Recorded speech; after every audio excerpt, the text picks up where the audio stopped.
What's going on, world? DS1 Ross back, back here again tonight. Sheep Stay Sleep TV. Check out my Sheep Stay Sleep TV podcast on Anchor, on the Anchor app. All you have to do is download the Anchor app on to your mobile device and just type in Sheep Stay Sleep TV. And I have a podcast there every day. You know, just a morning word or my morning thoughts. So y'all can tune into that too. Y'all also can stay in tune with my Facebook group. That's Sheep Stay Sleep. That's where I post all my content and other content creators. So y'all can stay in tune with me there. Welcome back to Sheep Stay Sleep TV here on YouTube. I'm your host, DS1 Ross. I also want to thank y'all for tuning into the Black History Month series. Very much appreciated. The Black History Month series of 2018. I appreciate everybody who supported that. Tonight, gonna have an open panel discussion. So anybody who wanna join a panel, you're free to do so. Just drop your email in the chat and I will send you the link. We having an open panel discussion tonight on rites of passage. Rites of passage. Is it needed or not needed in today's society? Rites of passage. I know that's something we hear a lot or we've heard a lot of. And I think that Black people, we pretty much lost that in our culture, having a rites of passage. Um, my opinion is I definitely think that we should implement a rites of passage. You know, a lot of other nationalities have a rites of passage. And I think rites of passage is good because it helps cultivate our children in a more positive and effective way. It affects their thinking, it affects their actions, and it affects it molds the way they see the world. And it's all based on their culture. See, we've lost our culture as a group of people. So we lost the rites of passage. We've lost things that we should be doing at a certain age, things that we should understand. We're just a lost people. You know, we're just lost sheep. And I think one of the things that keeps children on the right path is having a rites of passage. Because if you look in other cultures, they have a rites of passage for their children. So I think definitely it is needed today. You may have some people who say it's not needed. Well, tonight we're going to explore this. We're going to talk about this. We're going to explore the issue and we're going to talk about it. So, like I said, it's an open panel discussion. Anyone who would like to join, they're welcome. Y'all welcome to join. Shout out to everybody in the chat. Everybody who's watching right now, I appreciate it. I appreciate also if you was to hit the like button. And if you would like to join the discussion, Put your email in the chat, and you definitely could join the panel. So the first thing we're going to do is we're going to start out with defining what is a rites of passage. What is it? A lot of us have heard of it, but a lot of us don't really know. So let's see, what is rites of passage. Let's look it up. Let's get the definition. Because sometimes we think we know what something is, and we really don't. So let's look up rites of passage.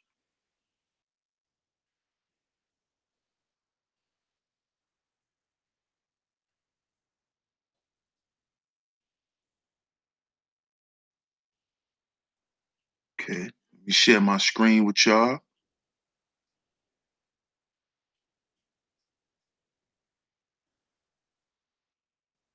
Okay, it says rites of passage, ceremonies that mark important transitional periods in a person's life.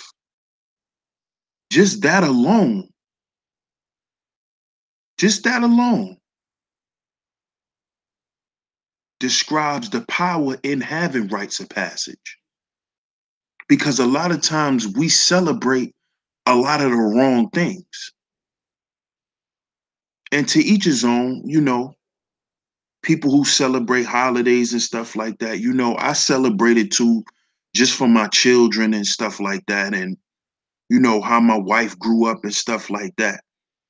So if you want to celebrate holidays and stuff like that, I'm not really into all of disputing with all of that stuff, because to me that stuff is trivial. But we must begin to, you know, have ceremonies on important transitional times in our life. We don't do that anymore. You know, our rites of passage now is when you turn 21, which for most Black people, that's not the first time they drank. But for some of us, is the first time you drunk some Hennessy. Or you have a 30th birthday party where you go and get all wasted and drunk and high. So our rites of passage be at the club. We we use that as a place to celebrate and have a ceremony.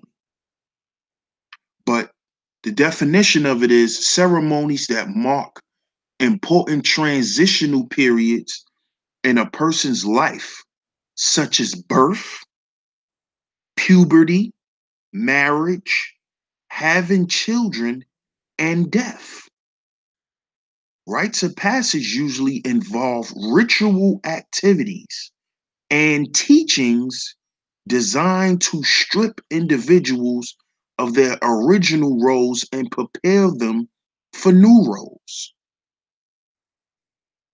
Now, just digest that for a minute, family. Ritual activities.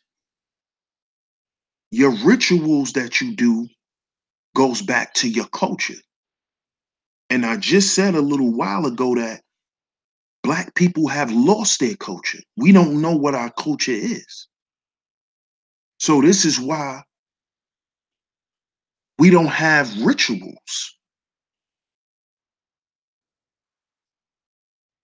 and teachings, teachings, teachings.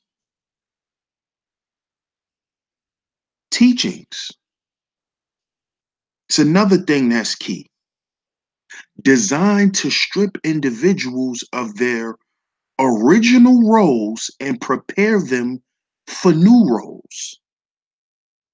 Now, see, this is kind of hard for a lot of people to digest today because a lot of us don't know our roles. A lot of us think that roles are no longer important because that's what society has engineered people to think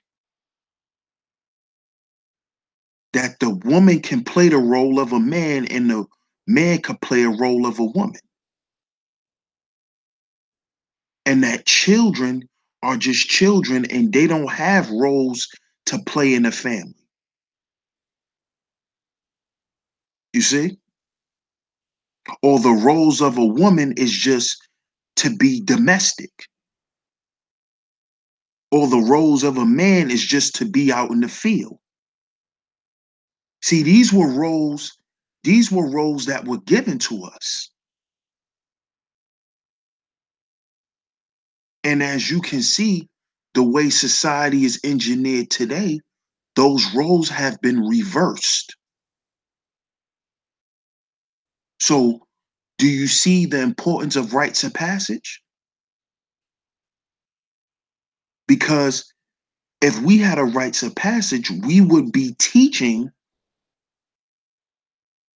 the new roles that a person should have when they become a man or when they become a woman. That way, we're not caught up on what society is telling us we should be doing, what roles we should be playing. What's the role of a son? What's the role of a daughter? See, we let TV and society dictate that. And that's because we don't have a rites of passage. Where the Jews who have a rites of passage, they don't follow the roles that society has designed everyone to play. That's because their culture is still intact. Germans, Russians, even a lot of Africans, especially the Africans that come from Africa to live in America, they already understand their roles. Their men and women understand their roles. They lose the sense of their roles when they come here and become Americanized. But they understand their roles because they come from a culture that has rites of passage. You see? So we supposed to have ceremonies for birth. I guess that's what we consider baby showers. I guess that's what we call that. Puberty. In the Jewish community, when a boy turns 13, he has a bar mitzvah.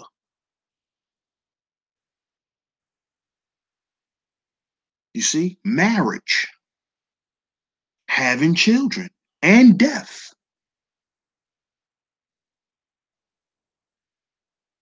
You see?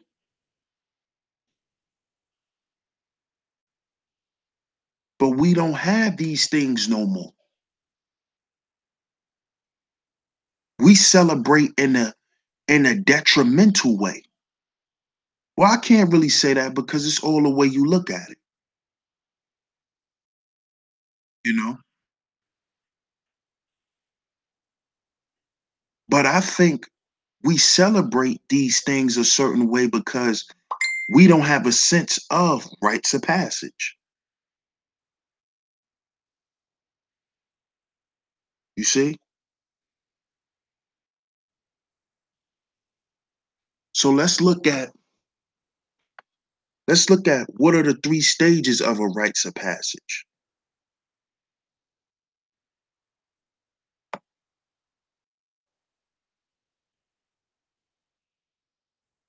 It says the three phases is separation, liminality, and incorporation. Now, don't you see that in every other culture but us? Here in America, the black people that are here in America,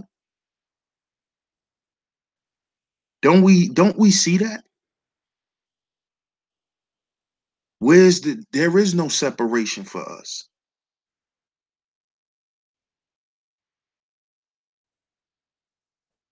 And there's definitely no incorporation, but you can see that with other people and their people because the children are taught these things. From the time a Jewish boy turns 13 years old, he's being taught then how to become a man. What is it he's supposed to be doing for his family? What type of person he's going to become? All of those things are developed at a young age, not when he graduate college, not when he graduate high school. He's coming in with these things on his mind when he's entering high school because you start high school when you're about 13, 14. So we have to really pay attention to these things and look at our situation. Some of us may never become incorporated, but you have all these other cultures who have rites of passage. They come to America and they do these things. I'm not too sure on what liminality means, so let's look up liminality.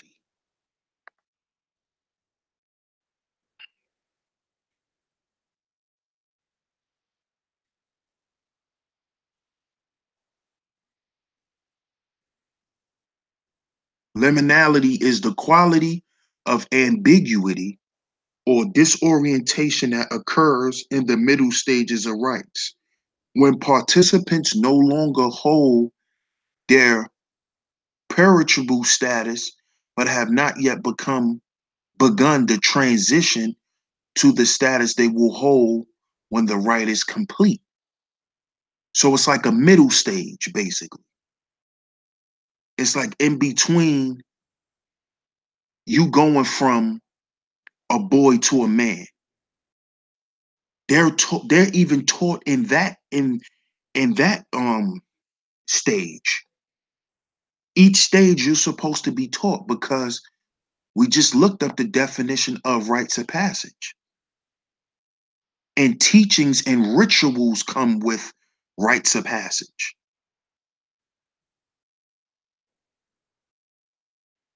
You see?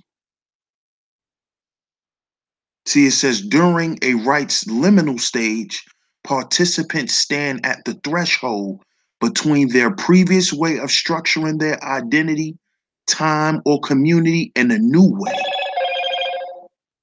You see? So it's like from boys to men, or from young man to full adult. I'm going to say that. Not boys to men, but from a teenager to a young adult, and from a young adult to a grown man. That's the liminal stage. How many of us is teaching from that age? A lot of us isn't because we're not focused on having a rites of passage. But every other culture who's successful here in America they come with their own rites of passage. So we have to understand just how important it is. Some people say it's no longer needed. I disagree. I disagree. You know, I disagree, family. Just off the definition alone, why don't we need that today? Our children, our families is in an uproar. It's chaotic. And it's because we don't have the proper structure. Rites of passage provide structure. Just imagine if we as parents had the rites of passage. Imagine how, you know, more focused and structured our children would be if we implemented it, if it was passed down through generations. Just imagine. And of course, we've lost our culture, due to slavery and a whole bunch of other things. But we still, as parents today, have the right and have the time to implement a rites of passage program for our children. We have that right. We can do that. There's nothing wrong with it. I'm not saying you got to put your child out in the woods and tell him to find his way back, because this is not Africa. So we not talking about that. But we should demand that our children have and know certain things by a certain age. This is just a fact. We must have this, because what it's going to do is it's going to get our children mentally prepared and physically prepared to deal with the world. Why do you think these other cultures' children are prepared for the world? Why do you think so? Why do you think the Jewish boy don't worry about going to school to come out and get a job? He goes to school to become something more. The Chinese, the Japanese, they don't go to college to come out and work at a goddamn corner store or work at McDonald's. They don't come out for that. They come out of school and be engineers. They come out of school and be bankers. They come out of school and be scientists. It's because how they were groomed. You see? I went to school with a couple Asian kids, and when we were young, because I'm talking about elementary school, when we were young, man, they never came outside. They didn't come outside. They stayed in the house all day and studied. Very vigorous training. But this is why the Asians are on top. Shit, the Chinese is running Africa right now. Why? Because the rites of passage that they children went through.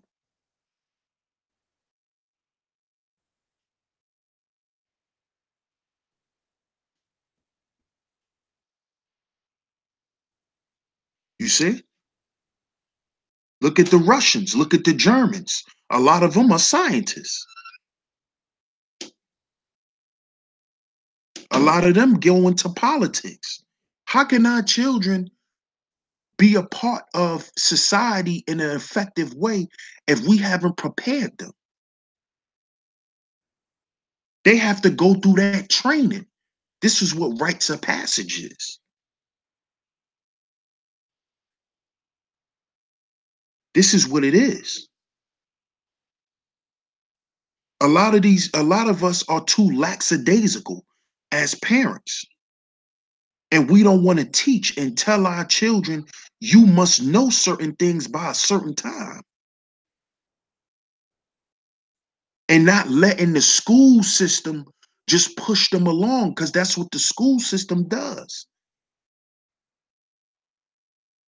It just pushes them along and then push them the hell out. And then they're forced to deal with situations that they weren't prepared for. We cannot keep doing this to our youth, family. We can't. It's a lot of young boys now, 15, 16 years old. They don't know how to fight. This is why it's high in gun crime, because they don't know how to fight. But see, growing up, if a black boy went to karate school, we clowned him. Oh, you can't fight? That's why you gotta go learn how to fight. But all our children should be in some type of structural defense. Yes, take your child to be taught how to fight, to be taught how to properly defend themselves. Why do you think they took out vocational training in schools? Me and my dad went to the same high school. When I went to the high school, they changed the name to Paul Robeson.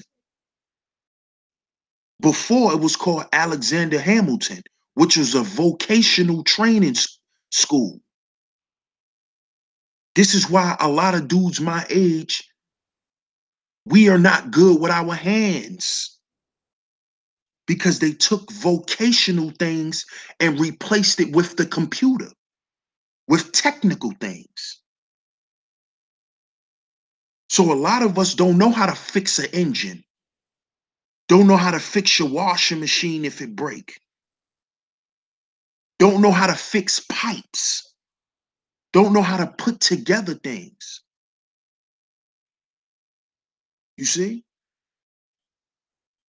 But our parents who had these vocational skills didn't teach us. Because you know what they believed in? They thought that the school system would get to a point where that stuff is obsolete. And it became obsolete. And guess what? This is why you have a lot of us black men that can't work certain jobs because we lack certain skills.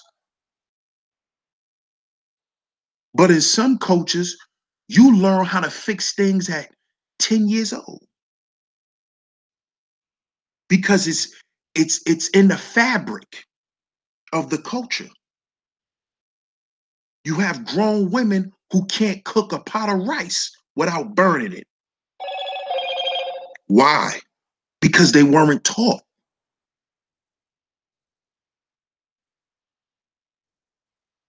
You see? Because we believed in society growing past certain things, thinking we don't need those skills. You see? And a lot of our parents who has the vocational skills don't have the technical skills. This is why you have mothers and grandmothers who don't know how to send a text message on a cell phone, don't know how to send an email. And see, these things are prevalent in society now. We need to know how to do these things because most jobs you have to apply for now, you have to apply for them online. So if you don't know how to navigate and use the computer, you asked out. But you also asked out if you driving on a road and your car get a flat tire and you can't fix the flat tire as a man. But these are the things that's taught during rites of passage. And this is not to blame anyone.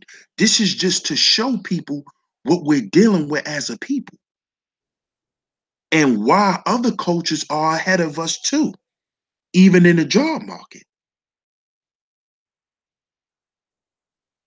Who do y'all think run the Bitcoin? Chinese. They're the ones who create the blockchain and the mining of the Bitcoin. They control all of that stuff. Why? Because their children went to school for the technology to create the blockchain, and then you have the vocational training for them to actually go and create the machines and how to connect them and run them. You see?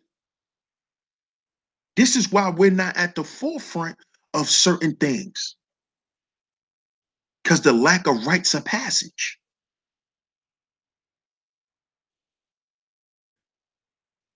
Shout out to everybody in the chat. I'm gonna come to the chat now.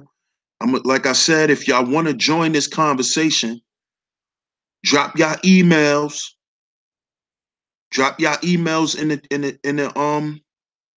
the chat, and I'll send y'all the link so y'all can join.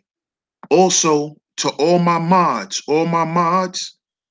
copy my Streamlabs link that's in the description and put it out there in case anybody want to donate tonight. Y'all want to donate to me? Y'all just click my Streamlabs link and y'all could donate.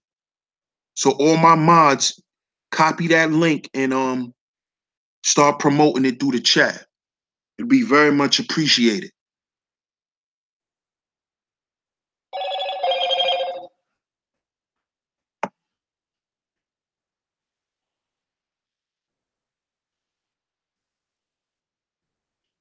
What's up, Derrico Morris?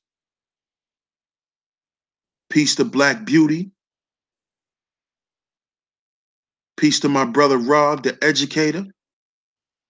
Triple Darkness, salute.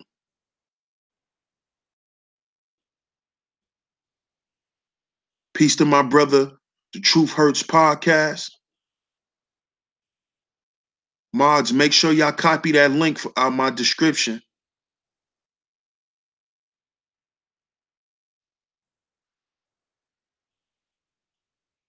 Exactly, brother Rob. It's not, our culture is not defined by us. That's a fact. Shout out to Elm City.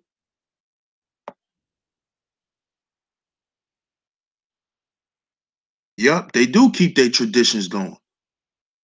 They do because their cultures are intact. Ours isn't, bro. A co-worker of mine gave me a book he got from his bar mitzvah, How to Win Friends. And exactly. You see? You see? Look at the name of that book, brother Rob. That's crazy. How to Win Friends and Influence People. You see? That's a transitional book. Go back to the definition of rites of passage.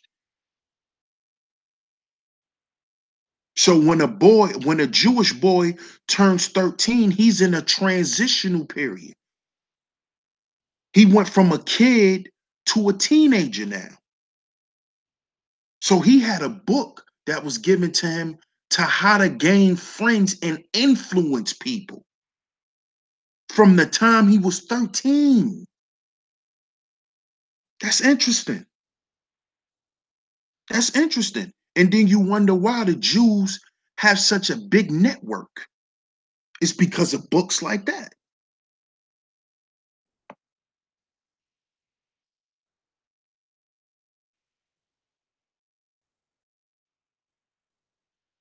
Yeah, that will be a good pickup too. Oh yeah, Cap. Shout out to Cap too. Shout out to Savine B. Sorry for missing you, mama. Oh yeah, Cap. Yeah, we know that they the fake Jews. We know that. We know who they are. We know who they are.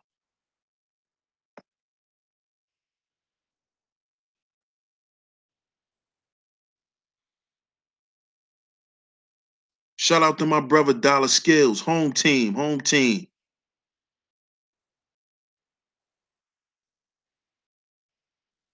It does, Nerd Live. Shout out to Nerd Live, home team. It does. It sets cultural expectations. It does.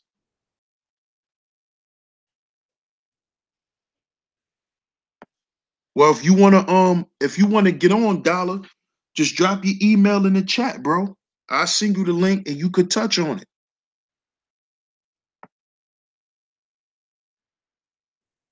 You too, Nerd Live. Anybody who want to join this conversation, it's an open panel.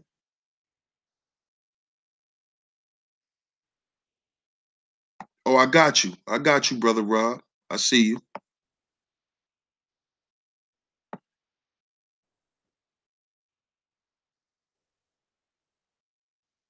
Sending it to you right now, bro. Just give me a second.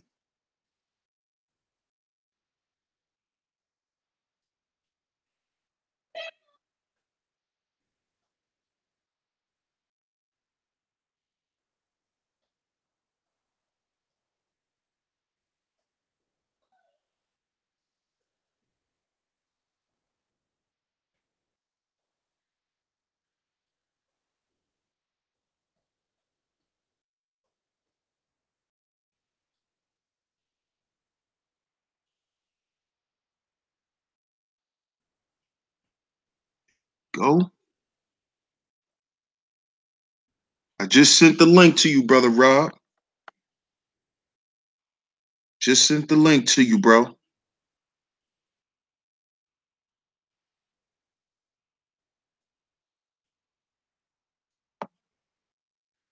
Yep.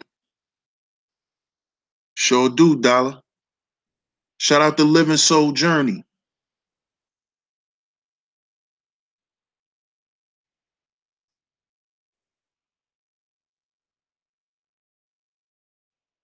Mm-hmm. They keep see what you saying, Dollar, is you just describing that they keep their culture intact. Jewish set society up for their advantage though. That's what I mean. Yeah, Jewish. Yeah, they have. They have. They have. And I'm not mad at them for doing that. I'm not mad at them for doing that. They can't because they understand what America is, Cat. Well, the United States. This is a corporation. Anybody, so and think about it. Anybody who anybody work for in this chat, don't you pretty much have to follow their customs and their ways of life and their culture? It's just something that we need to get into. You know what I'm saying? We need to get into doing the same thing.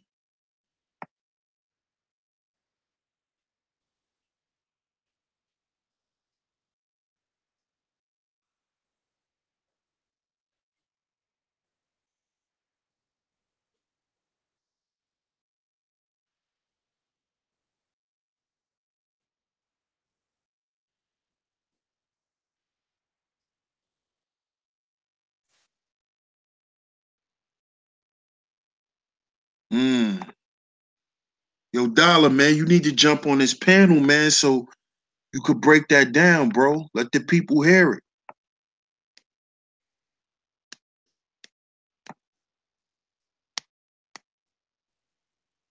Peace, brother Rob. How you, bro?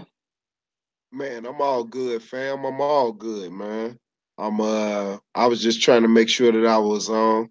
But man, brother, how you? Man, I'm good, man. I'm good, man. I'm good. How Okay. you been, man? Man, brother, been mad busy and that's a good thing because I know that I'm doing what I'm supposed to be doing, you know what I'm saying? I don't have a whole lot of wasted time, you feel me?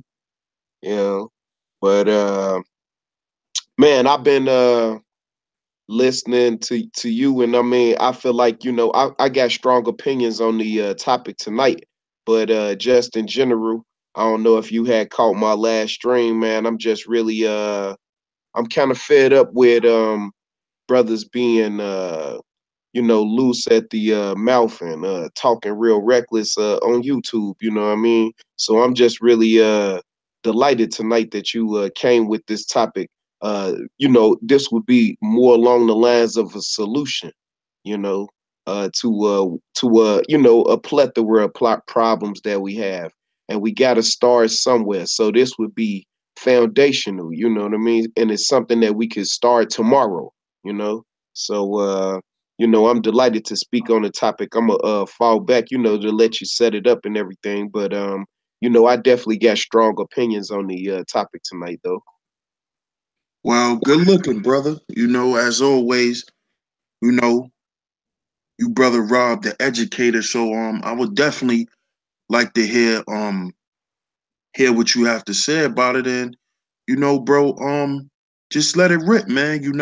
I pretty much set the show up, with defining rites of passage and I dropped what I wanted to drop about it. So you here now, bro. So let it rip, bro. I'm gonna mute my mic. Yes, sir. Yes, sir. So hopefully I'm coming through clearly and everybody can hear me.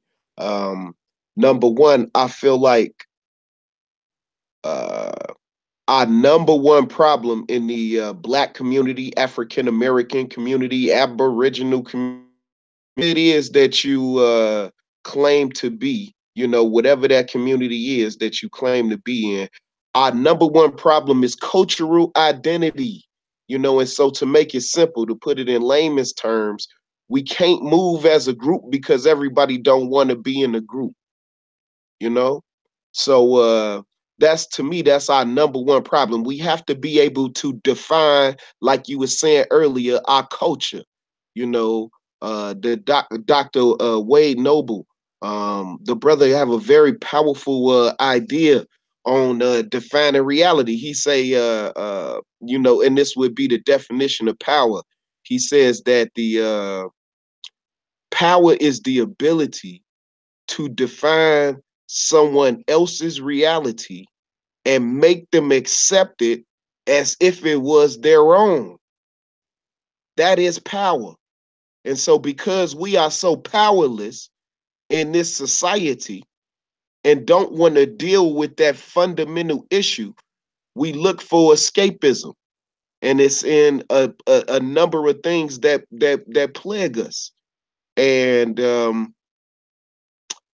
we use money as a justification because, you know, it pretty much supports our survival, but it is a way other than money to survive if we would only work together.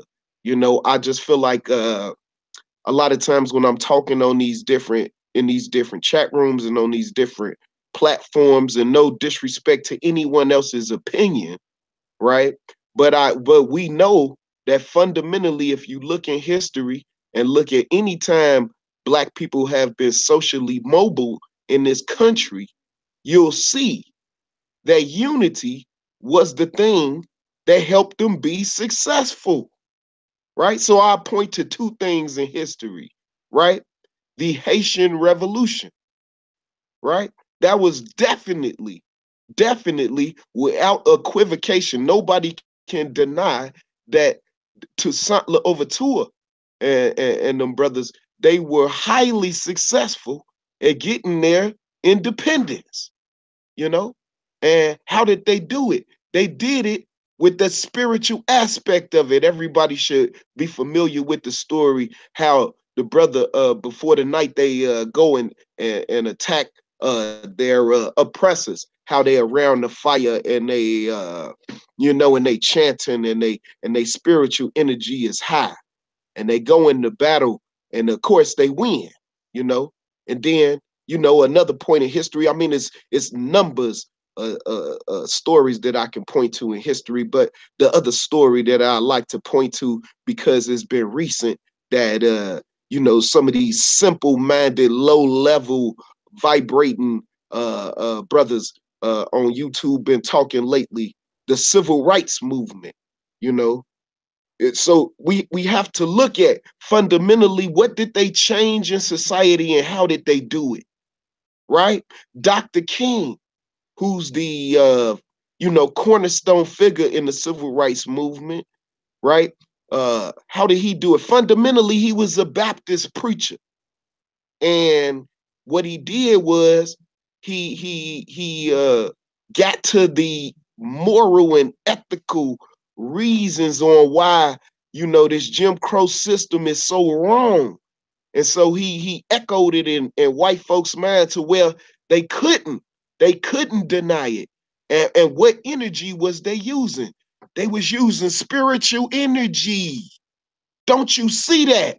No matter how you feel about Christianity and the history of it and all of this kind of stuff, let's think about it for a second, though. You know, get into your, you know, if you can use your imagination, right? If you can use your imagination, right?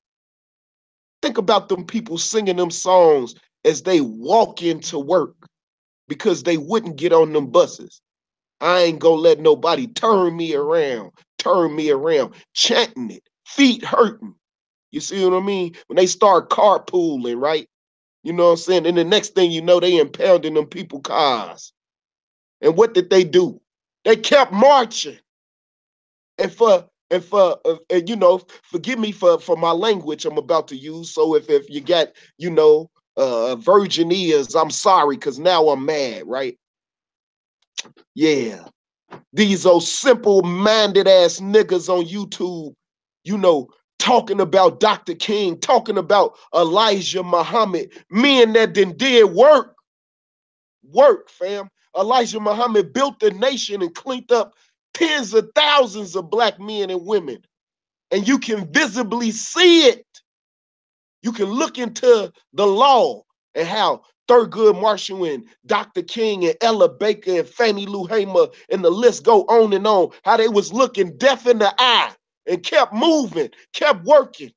You know it was people sitting on the sidelines talking about, look at them niggas, thinking they gonna pray this shit through. We gonna look, you see what I'm saying? You know it was somebody sitting on the sideline talking shit about Dr. King stirring up trouble. Yeah, look at Medgar Evers. See, he didn't win and got his fool ass shot. Look at it. What is his wife gonna do? Not looking at what the work the man was doing. So anybody on YouTube from now on, Seti Young Pharaoh, eventually I done just subscribe to your fucking channel. Go live and start talking shit about some more of our figureheads that did some work. I ain't saying that these men were perfect, but if I was to follow your funny looking ass around, I guarantee you got some dirt on you too. But I ain't looking at your dirt. I'm trying to look at the best in you. And that's what I'm going to lift up to the public. And anything that you doing that's working against our people, right? Hey, I'm on the back chat, I'll come and get at you, fam. I'm going to email you, fam. I'm going to talk to you, fam, man to man, over the phone or some shit like that. You know, over Facebook. We got so many mediums that we can talk to each other and don't have to air out our dirty laundry so that the whole world can have all of the information to tear down the figures that we've been looking at for leadership for years. That's why it's so important to determine our own culture. That's why it's so important to look at the greatness that these men had in them and not the things that they did wrong. You know, Marcus Garvey, people say that the man rubbed people the wrong way. But he led 15 million. 15 million. And the number could be bigger, but that's what's reported in history. 15 million Africans over here in America together. So whatever you got to say against that man, you better keep that shit to yourself. Because Brother Rob, hey, all that nice guy shit is over. Any of you motherfuckers that want to get on YouTube and have a civil debate, I'll be willing to debate with you, but we ain't never gonna air out the dirty laundry of our figureheads and of our ancestors that can't speak for themselves. They in the ground now. So it's only best for us and best for our children to look at the history of what these people did, the things that they did well, and we keep that. And the mistakes that they made, hey, that's something that we can look at and say, we gonna learn from that. We not gonna do what they did. We gonna do it better. So, you know, that's what I had to say. And then speaking on rites of passage, you know, I'm gonna have to go and find a quote, right? But it's my fault. It's not a quote, but it's something that a tribe in Central Africa have they young men chant, and I gave it to my son when he went off to college. You know, he spent his first year here in Chicago, but then when he went off to Alabama to go to school, you know, I had framed it and put it in there. I'm about to look it up on Google and everything, but I'm gonna fall back. But that's in terms of rites of passage. The first thing we got to do is all agree to work together. Because if I got a rites of passage for my son and your son don't, right, then how they gonna be able to connect morally, ethically, socially, economically, spiritually? We got to start vibrating on the same frequency. We got to start vibrating. When will it ever be time? When will it ever be time? I say it's now. I say it's now. Did anybody see the story with our brother over there in Asheville? Walking home, got jaywalking, This happened about 6 months ago. But they beat the shit out of our brother because he was jaywalking. When will it ever be urgent? That's what I want to know. When will niggas say that Brother Rob, stop dreaming, we ain't gonna never work together? Dr. King wasn't dreaming. He was working. Booker T. Washington wasn't dreaming. He was working. And we just got to repeat their work. All right, so with that being said, brother, you know, like I told you in the chat, man, I'm fired up, bro. And I'm fed up. And I'm fed up. So it don't matter what we say on here. Guess what, fam? Tomorrow, fam. Tomorrow morning, G. I'm about to be working. That's what I'm going to be doing, Joe. I'm going to be working tomorrow. Tomorrow, fam. Yes, sir. Tomorrow morning. I'm going to get back to the grind, trying to help our young people believe in themselves. You want to know why they fail? Because they believe they gonna fail. They believe they thugs. They believe they thoughts. They believe that. They believe it. And it's reinforced through music, through images. When we gonna take control? We got Black Panther. Niggas been tearing down Black Panther for the last 2 weeks. All positive images. But we can't take the good out of it because we think it's so negative and so backwards. So yeah, I can't, man, hey, you know, I'll fall back on this for real, and I'm about to shut the hell up. But Dr. King said, at some point, silence is betrayal. At some point. So with that being said, now I'm about to shut the hell up. No doubt, Brother Rob. We need that, man. That's that fire. We need that passion, man. We need it, man. We need it, man. There's nothing wrong with that, bro. And everything you said was 100 and on point. It's on point, man. So I totally agree, man. Shout out to my brother Dollar Skills, man. Welcome to Chief State Sleep TV. What's going on, bro? Peace. What's up, good brother? How you? I'm good brother. It's great to see you, man. First time on the panel. It's a pleasure, bro. Yeah, man. You know, over some time, man, you've been a good brother through social media, man. And I support the platform. You know, I really don't rock with a lot of people, and it's not because I think I'm better than people. I just have a long-term screening process when it comes to this craziness that goes on YouTube. I'm sure you're aware. So, but I got nothing but love for you, man. You always been peace. You know, I'm digging the topic, and I'm not going to stay long. I just wanted to come in and add my piece to what you brothers was building on. And I'm gonna keep it simple and brief. Yes, it is correct. You know, quote unquote, Black people have been stripped of their culture and heritage. We're a lost sheep, you know, and that's not to look at it in the sense of just one specific religion, but just using the terminology as an example. Our people have been stripped of our native tongue. We're placed under a corporate system with a language that we really don't understand because it's not our native tongue. So on the cultural, natural man side, we got a lot of work to do in building up our communities and re-educating or educating our people on certain cultural rites to passage. So that's the natural side.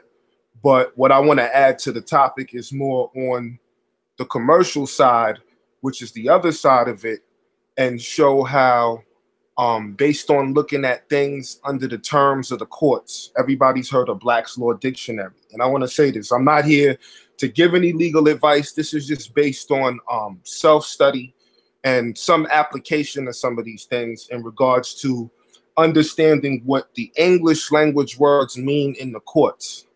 Kind of like the Ebonics system in the Black community. certain words that we take for granted in the English language have totally different meanings in courts of law and their application in regards to rights to passage. Let me see if I can give you an example. Generally, in the Black community, we're taught, like, when you understand something, you kind of get it. In a court of law, when you understand something, that means you agree to be under a certain specific legal principle. So what I'm saying in saying that is the application of the Jewish bar mitzvah, which I was trying to drop in the chat, involves specific forms of people under a cultural practice, quote unquote, knowing their heritage, being given rights to passage through decrees that are issued through specific writs in the family court. So in layman's terms, when a Jewish male turns 13, everyone knows of the bar mitzvah. They are set up with a will and a trust by their father. That will and that trust is then filed in the family court with whatever state they're in. And once that process is complete, a decree is issued by the family court judge, making that specific Jewish individual an overstatesman, whereas Blacks are under the state law. And I'll give you a simple example. When you see a lot of the police brutality, you will notice that the cops are, quote unquote, above the law. This is issued through a similar practice. When they join the force, they have certain documentation filed that makes them overstatesmen. So they're not subjected to the statutory and codified laws under the state. This is why it's hard to prosecute them when going against issues with police brutality against Blacks, because Blacks are in a political status under the state law. So to add the commercial side briefly, the Jewish bar mitzvah involves a will. And if you know, when we go back to the natural culture aspects of Blacks, a lot of Blacks don't have wills. Our people don't have much to leave, let alone have the legal knowledge to prepare the proper wills. And we don't understand the laws of trust. So again, for layman's terms, Jewish bar mitzvah involves the parents setting up a will for the child at a very young age. That will is then pushed through the family court, and all of the property that is being passed over to that child is placed in a trust. The family court judge issues a decree, which now makes that individual above the law of the state. If you ever remember Steven Seagal, Above the Law, they were kind of showing you that certain people who know their heritage and cultural rights get those rights to passage because they keep up with these specific rituals that Blacks have been totally stripped of and taken away from them.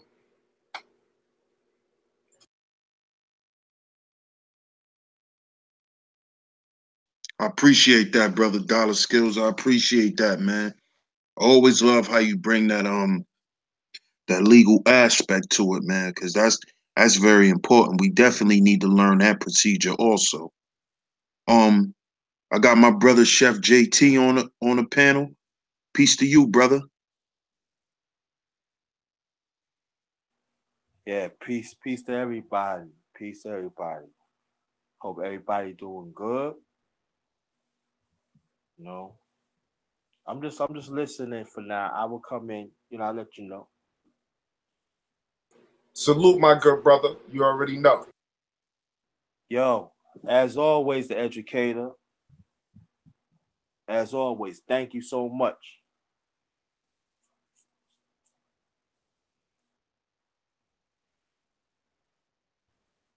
So yeah, this whole rites of passage thing, as y'all just heard from the brother Dollar Skills, is very important. And one thing that he said too, that's very important in today's society, also dealing with us, is we definitely need to enact a will. I just was before I started the show, I was scrolling down my timeline on Facebook, and they had a story where a 6-year-old Black boy wrote his own will because he's hearing how that his teachers in school may start carrying guns in the classroom. So I guess the little boy is so terrified that, him and his mom wrote him a will. He's 8 years old. And I think that's very much important because a lot of us don't have life insurance. A lot of our parents have worked all their life and don't really have a great insurance policy.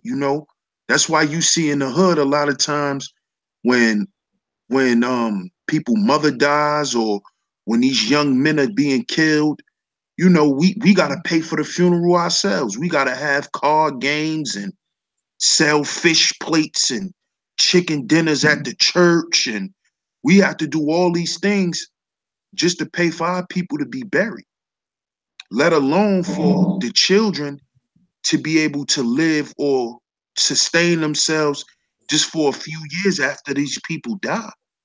So that stuff is very much important, man. Yeah, absolutely. Wills lead to legacies. And that's something that quote unquote black people are not leaving behind. They're leaving no legacy. And a legacy begins with a will, an inheritance. And these different terms on the legal side that our people fail to explore more due to a lot of social ills.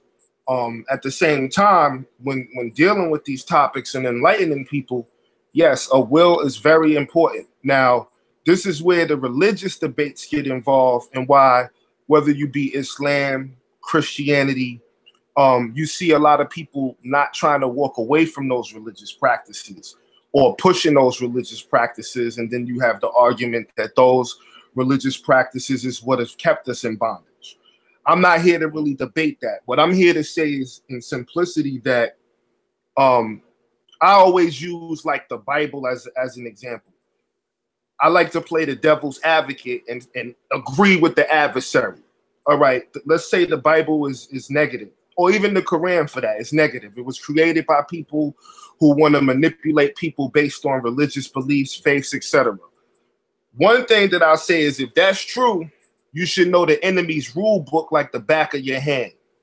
Because within those codified expressions of spirituality and religion, etc., is the remedies at large in the courts of law. For instance, we've all heard, or most of us have heard, thy will be done on heaven and in earth.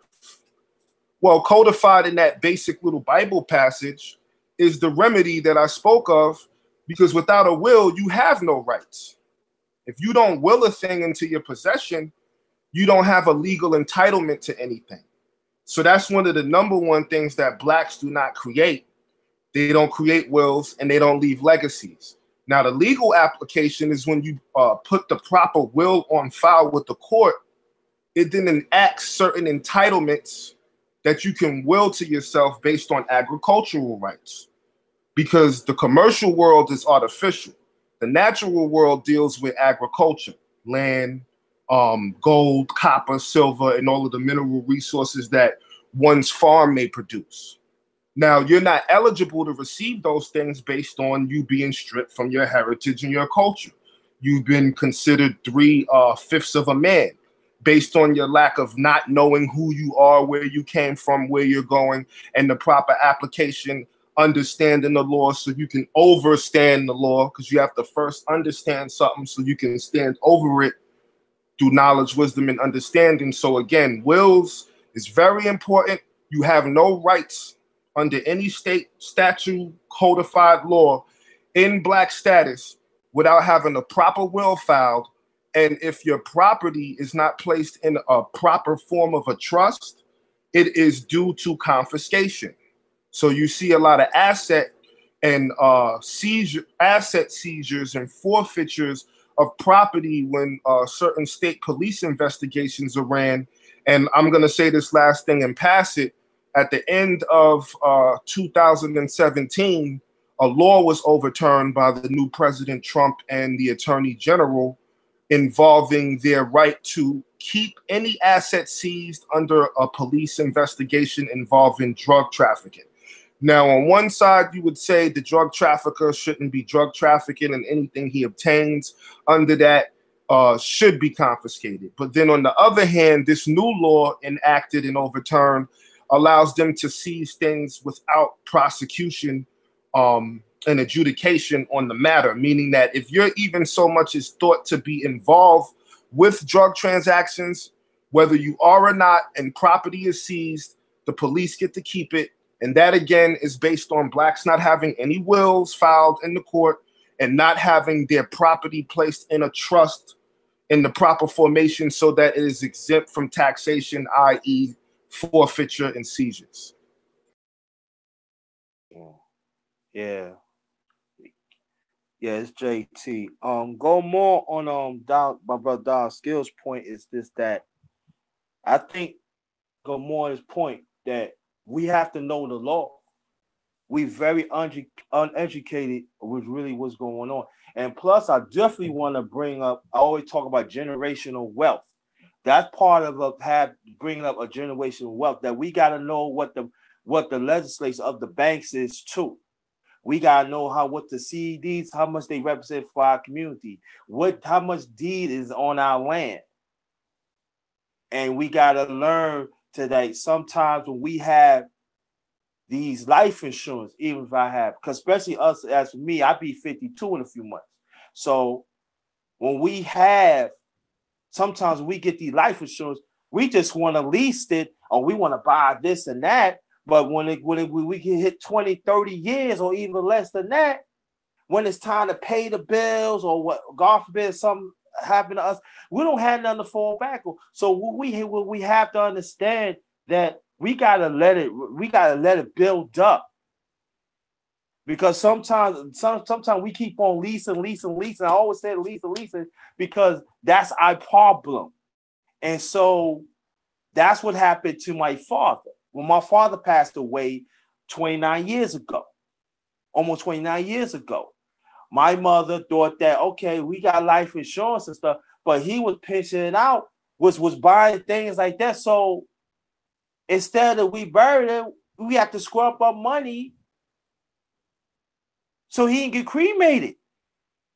And all the bills was piling up.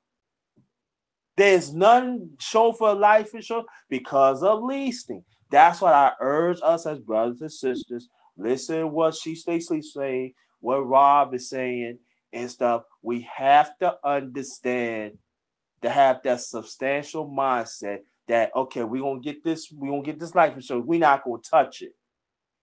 So anything happen, we could have them on their burial, so we can get them a good burial, but at the same time to have money to keep on building up wealth. And then check on these banks, because sometimes some of these banks had loopholes too.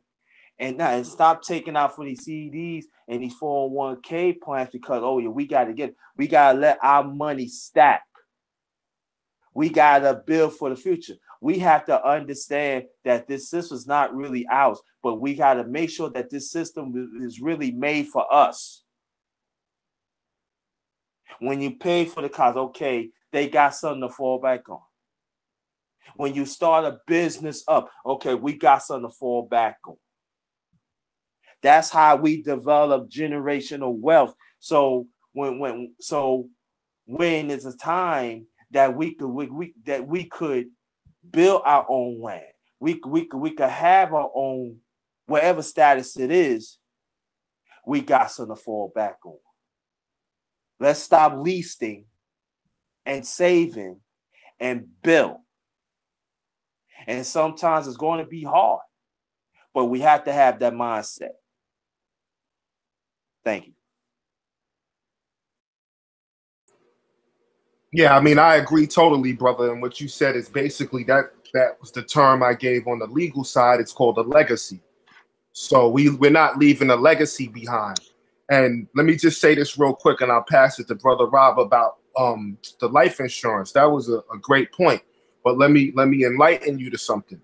When you look at Social Security, if you go into Canada's version of Social Security, it's called social insurance. The minute a Social Security card is issued, you do have a life insurance policy. This goes back into not having wills and trusts. The problem is blacks are not eligible to have the funds that is placed in that life insurance policy because they haven't filed that proper formation within the family court and had the decree issued. And I say that to say this. Money is fiat. It's not backed by gold. So agriculturally, we all heard blacks had a right to 40 acres in the mule. Well, what the government did is the farms are still there and your 40 acres is there, but your eligibility to draw funds based on your agricultural rights has been stripped. So that involves the life insurance or social security in the United States codified law, which is really social insurance. And I'm going to give you a little breadcrumb in regards to that. When a person passes away, you sign a death certificate. The death certificate is the waiver on the funds that was placed in that social trust for the person upon their birth. And I'm going to say this last thing. Parker Brothers' game of Monopoly shows it to you. When you start the Monopoly game and you look at the rules, you don't start off broke. You have a certain denomination of currency that is issued to each player. And then from there, you go around the board and you make your purchases and you set up shop. And he who has the best properties and the best odds when it comes to those properties wins. It's nothing different when it comes to general life in our society and the many societies that have grouped together.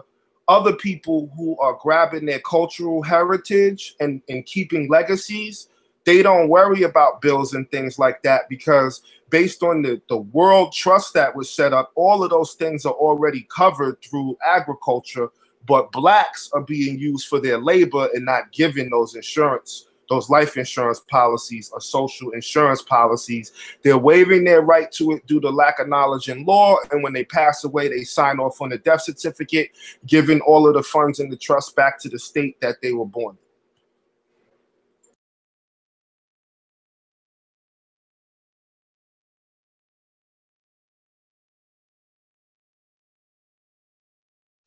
Great information, bro. Great information, man. Great information. Go ahead, Brother Rob.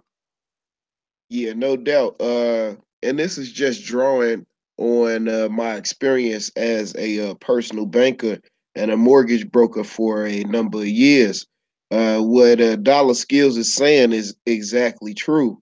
To put it in layman's terms, what your family should do, have a little planning meeting, and then y'all centralize the funds. You know, I know I'm dreaming, because that's what everybody say. Oh man, black people will never work together. You know what I'm saying? But anyway, that would be the best idea. You know what I mean? If y'all have a family reunion, hey, let's set up a trust. And every time we had this family reunion, everybody put $50 in. Exactly. You do that over 10 years, you know what I'm saying? You can give part of the trust to the Johnsons, part of the trust to the Williamsons, part of the trust to do you see what I mean? And then from there, you kept bringing up agriculture. There is no culture without agriculture. Let me say that one more time. There is no culture without agriculture. Correct. If we would have listened to Booker T. Washington, and it's still time, his example, very powerful. You'd be the best $15, $20 you ever spend in your life. It's called Up from Slavery. I suggest everybody go and get it. Booker T. Washington said, hey, you ain't got a bed, you ain't got drawers, you don't have no shoes. Don't worry about shoes. We'll make you some once you get here. Don't worry about a bed. You gonna make one when you get here. You see? And it's called country boy ingenuity. Look, right? Everybody got an uncle from the South in their family. This real talk, keep it 100. Everybody got an uncle that can fix any damn thing. It don't matter what it is. You call them, hey, unc, man, hey, my furnace went out. Oh boy, this is what you need. You need an igniter and then change the You see what I'm saying? The nigga got the answer to whatever you call. It's called country boy ingenuity. Let's think about it for a second, right? You live on a plantation. Somebody get bit by some strange animal in the field, you feel me? Ain't no going to the hospital, fam. You think they gonna let niggas in their hospital? Hell no. Grandma and them came up with their own solution right there on the spot, bro. Do you see? That country, so like, everybody want to get away from the country. There is no culture without agriculture. Your culture come from the South. You still talk like them. You know what I mean? You still talk like them. You might be cityfied now. You know what I'm saying? But remember when we were shorties, you go down south, everybody waving at you. Real common shit. Let's break it down and be practical with our solutions. Right now, right? It feel like it's all chaos. And the reason it's like that is because of our perception of the world. A lot of us are looking through white folks' eyes and our African skin. You got to be able to look at the world through your African eyes. That's number one. Like I said, it's got to be cultural identity. You know what I mean? All right. Number two, right? We can talk about trust and, centralizing the funds and all of this kind of stuff. Hey, it might be better to make the bag bigger. And eventually, right? Always check the bag. That's number one, right? But I mean, in any situation, right? Check the bag, right? But it might be smart, if we looking at what's going on economically and politically, right? Because those two things go hand in hand, right? It might be smart to look at what's going on, see where they making their mistake, see where they making their weakness. You know what I mean? And make that a strength of ours and use our numbers that we got right now, because it's about, I say, roughly according to the last census, about 50 million black folks here in America, right? You know what I'm saying? How out of them 50 million, how many of you say got phones? All we have to do is just create one phone company that all black folks using. Cultural identity. I know I'm dreaming again, right? Think about how much money that's going to create. Think about how many jobs that's going to create. Think. That's all you got to do is just think. Think about the shops. Think about the shop owners. Think about the shorties this they first job, they selling the phones. Think about the motherfucker that's driving the trucks that's dropping off the phones. Think about, man, do you see what I mean? And if we start producing our own phones, because most of the components come out of the continent of our birth, you know what I'm saying? Let's think about that. Woo! You know what I'm saying? I mean, the possibilities are endless, but we got to have a foundation. And that foundation got to be cultural identity. It got to start there. It got to start there. You know what I'm saying? Another key component, and we could overlook it all we want to. We can look at all we want to. Our spirituality. That's our secret weapon. Today, Sunday, think about around noon in every black community. You know what I'm saying? Think about the energy that's there. You can call Christians crazy all you want to. You can. You know what I mean? You can. But they show up, fam. They organize. They know that that's the day that they supposed to meet. And no matter how much, they might be cheating the pot, you know what I'm saying, giving, right? Man, most people give something. And they give something out of a ideology, a belief system that compels them to do the right thing. So, okay, you're not a Christian, you're not a Muslim, all right, there's something wrong with every belief system. You're not a comedic science dude. I don't give okay, so what? What is going to compel you to do the right thing? That's the most important shit. What's going to compel you? to unify with your brother. Look for the greatness in them and pump them up. What's going to compel you to do that? That's the number one thing, Joe. We could talk about, not belittling the point at all, Dollar Skills. That is a key component to transferring wealth. Because, once Daddy passed away, you know what I'm saying? God rest his soul. That's an eventuality in life. You know what I'm saying? Where there's life is death, it's balance. You know what I mean? But, when he passes away, that income is also gone. So that policy, that trust, you know what I mean? That people say I'm dreaming that we can't never build. If you don't build it, you're not gonna have anything to pass on to put into the trust anyway. You know what I mean? So that's the number one thing. What's gonna compel you to be morally right, ethically right? So then when it's time for this rites of passage, what you gonna pass on to them? How to roll a blunt? How to chop up a 63? How to put a little money away for the lawyer? Because when you out here in these streets, do you see what I'm saying? When we gonna be morally right? What's gonna compel you?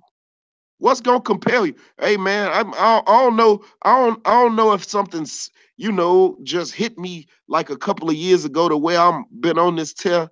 You know what I'm saying? But I just say that I'm compelled to do the right thing. It don't matter what other people do. I'm gonna do the right thing.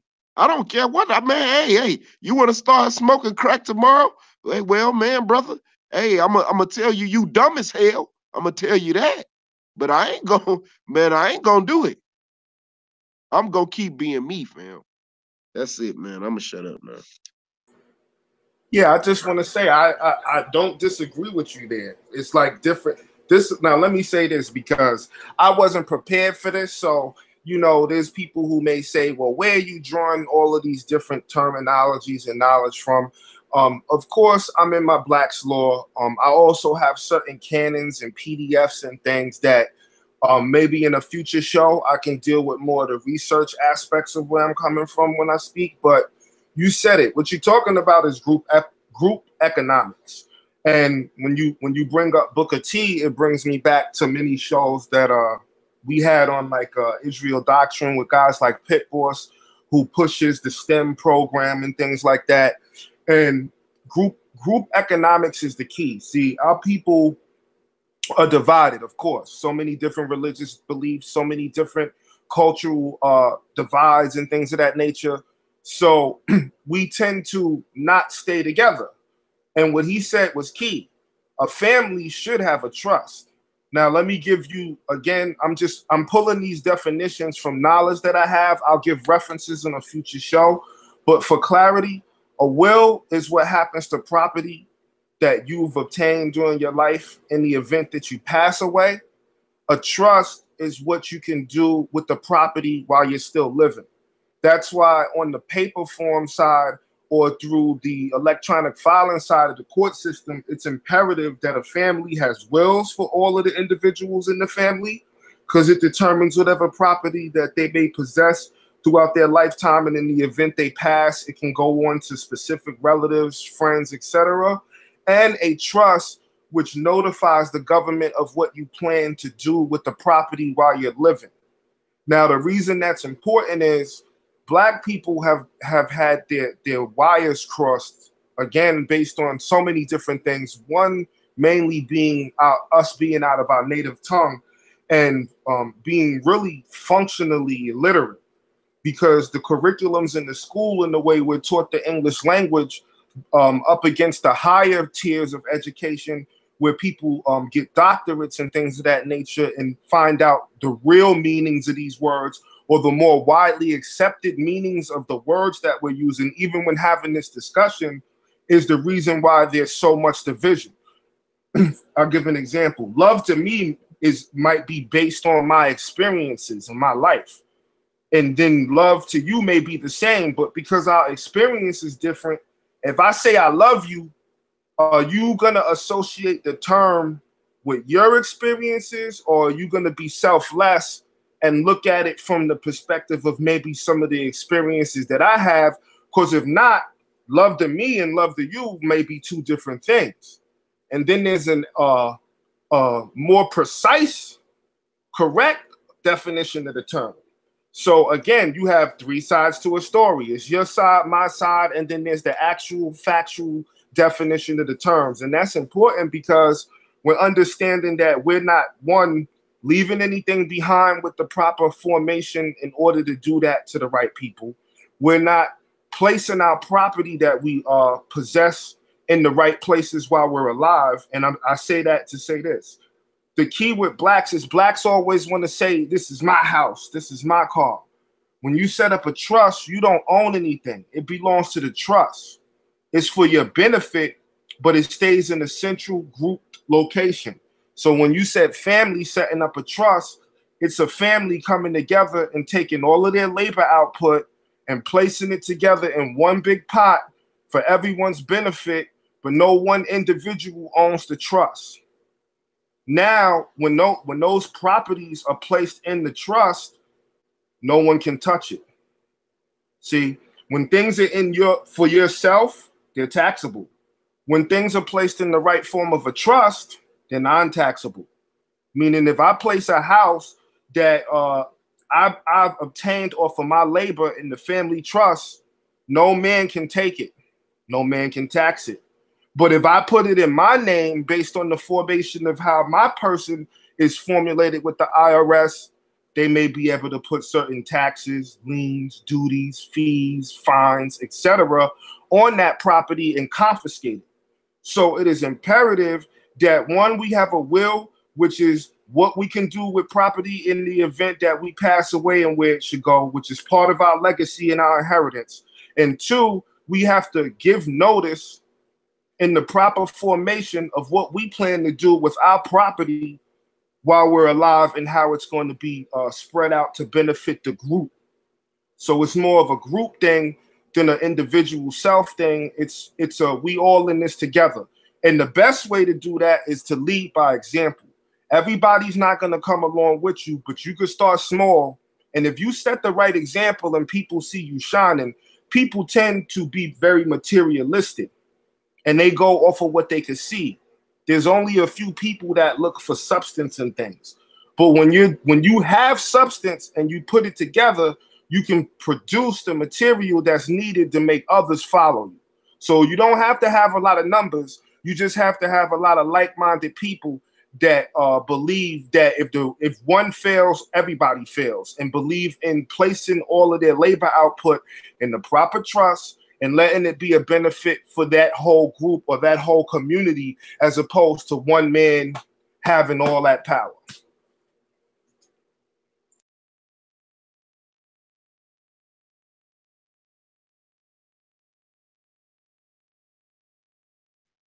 Agreed. Agreed. Go ahead, bro. It's on you, bro.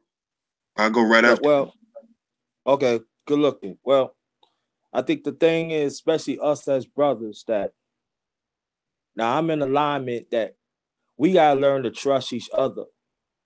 And we have to also learn that whatever little resources we have, we gotta start from somewhere. We gotta stop saying like, listen, I don't have this, I don't have no. We gotta start from somewhere. This is a crisis, brothers and sisters. We in a crisis. We in an economic crisis. Where all these laws that they passing of economics, they always say this, that the other people catch a cold, we catch a flu. Let's stop having this damn flu. And let's clean up and get rid of this damn flu little by little, so we could be clean again, so we could be clear, near-minded again, like-minded, I mean, and learn about different sectors and different levels of economics that we could pursue and build. The time is now. We have the resources. We had the resources in the past, and these brothers out here, besides me, we try to say something. I'm learning like everybody else. We have to start somewhere. We have to get serious about economics. Because the old way that we used to do it is not helping. It is not helping. We have to learn, even like on the eastern shores of this United States, when you go to New York and stuff, when we have like certain little land, we got to learn to grow our own food. We got to learn to have our own stores. We got to learn about have our own banks. We have to be decision players in our own community. We have to make sure that our money going to recycle back in our community instead of having going back to certain groups that we know that they don't give a damn about us. We have to start now. We got to have these conversations often. And it goes for me too. Wherever opportunities, even on internet, let's take advantage of that. It's there. That's part of economics. Get great content. We impact our community. Should be give a donation here and there. We have to start learning to build for our own. Little by little, brick by brick. And that's all I'm saying. Thank you so much. Appreciate y'all.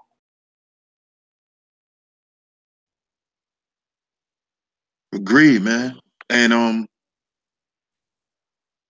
one thing that you said too, JT, that's true is we definitely have to start trusting each other, because that is the reason why we don't set up trust.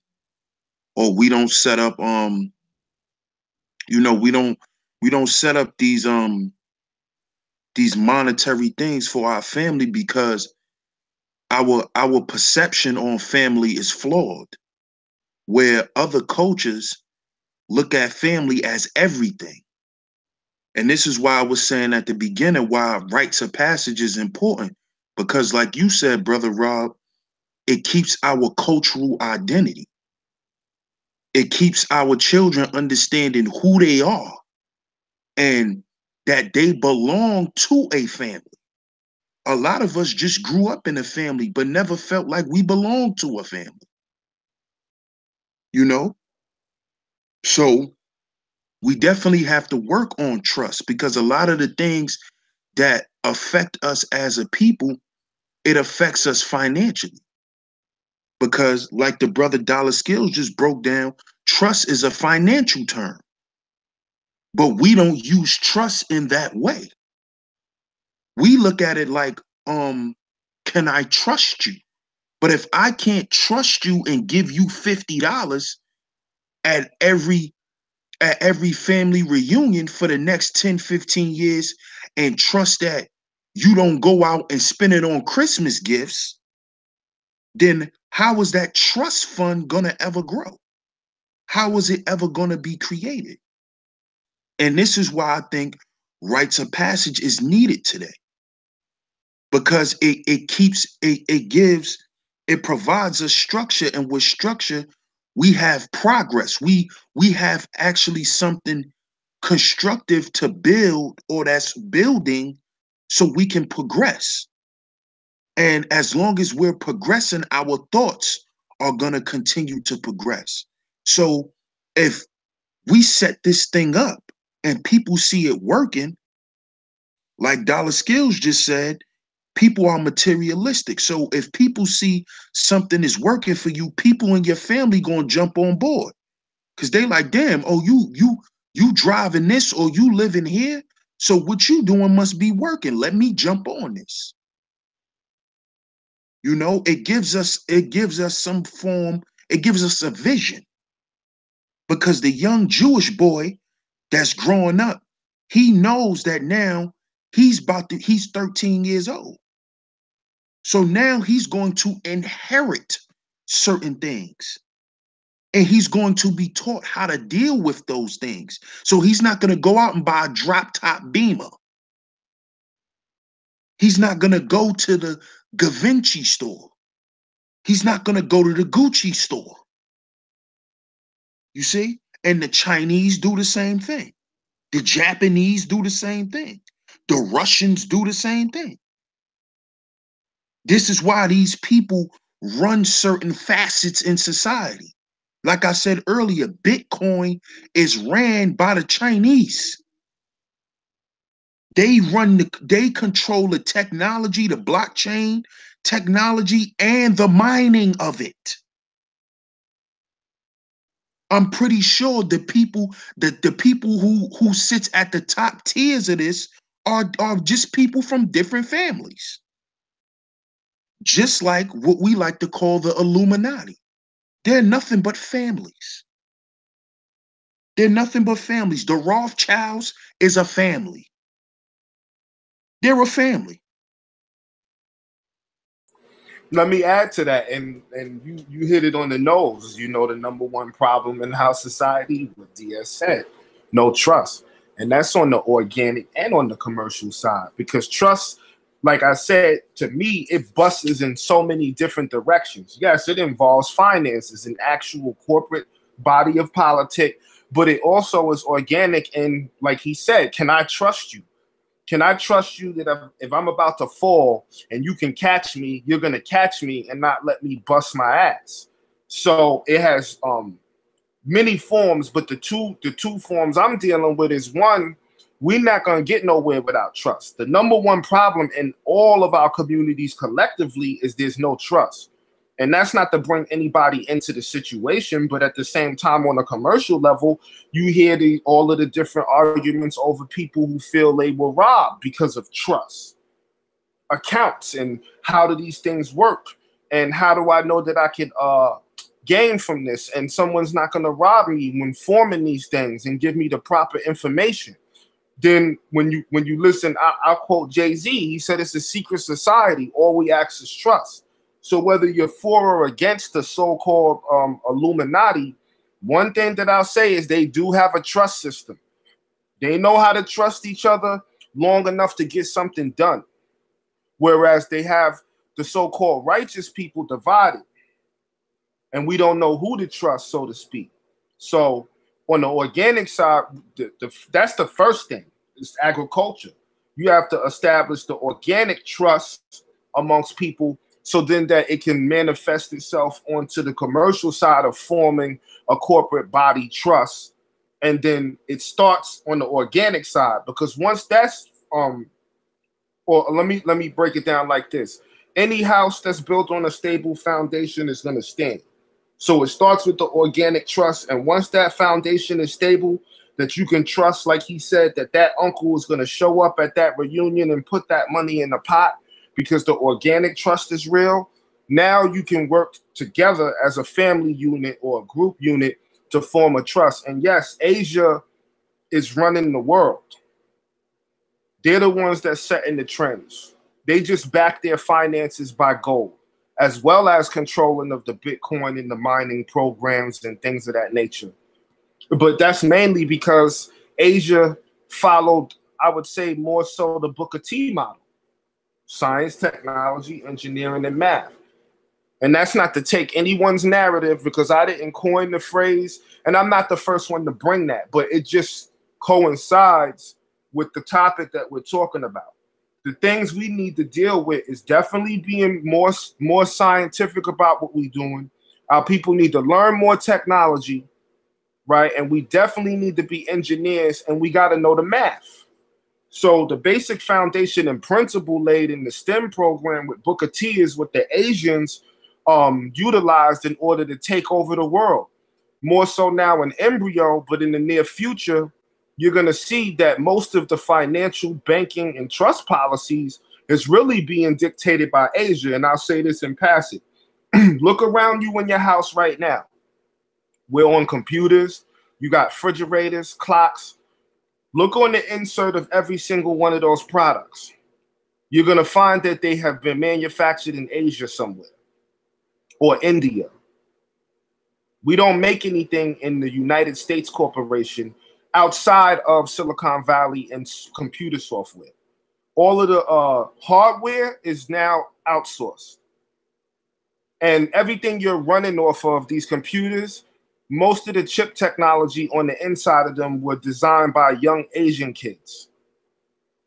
So if we don't catch up and break free from the so-called black status, and again, I'm not claiming Morris science or anything, but that formula is correct when understanding the corporate aspects of law and the colorable law or color code system that they put behind certain races of people based on different intellectual knowledge.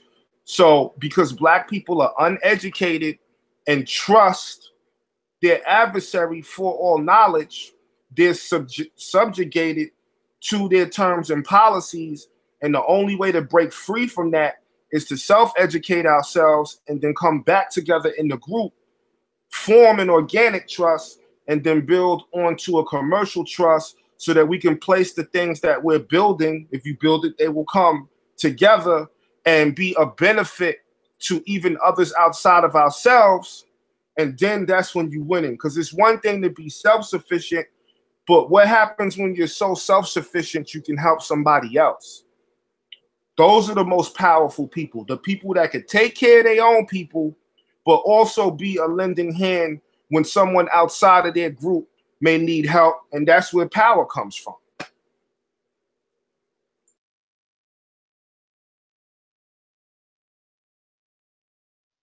Anybody want to touch on that?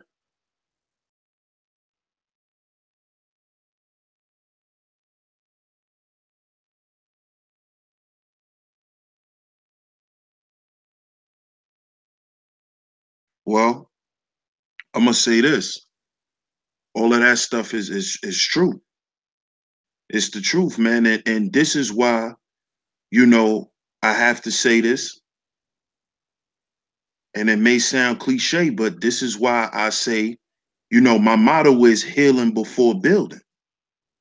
Because we have to restore the trust, that organic trust. We have to establish that again with us. So we have to go through a lot of counseling and learn how to get over certain things that we went through with each other. So we can establish that organic trust and then get down to business, which is the building part. So, what we talking about right now is extremely important, man. It's extremely important. It's something that, we should not, just look past, because I saw today somebody, when I first set the show up, somebody came in the chat and put that, rites of passage is no longer needed. And I was hoping this person, if you're listening, please come in the chat. You definitely could join the conversation. And I wanted to get that person's perspective on why the rites of passage is no longer needed. Because as you can see, everybody who kept their culture has a rites of passage, and those are the people who's running things in society.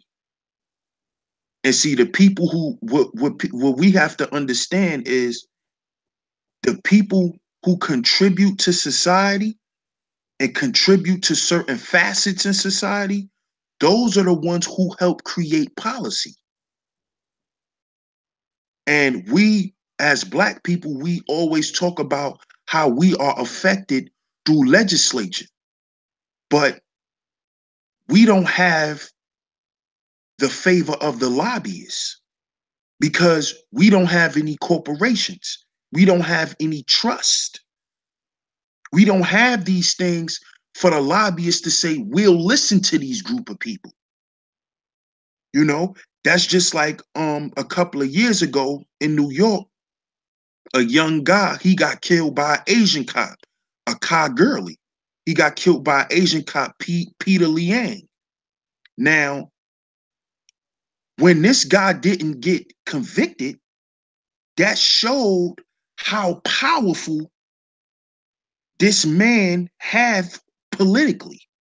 And that's because of the community he belongs to and their trust.